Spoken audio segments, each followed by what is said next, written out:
How to fix Instagram not working after updating. First thing, open the settings.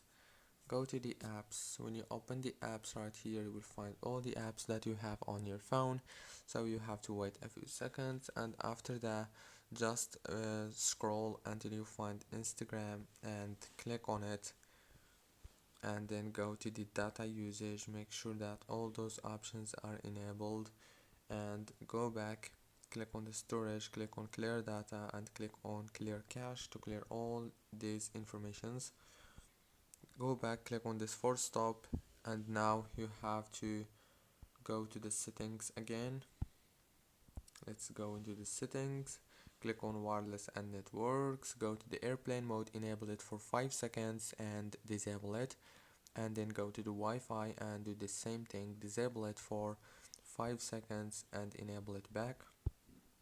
Now restart your phone and reopen Instagram. Don't forget to like, subscribe.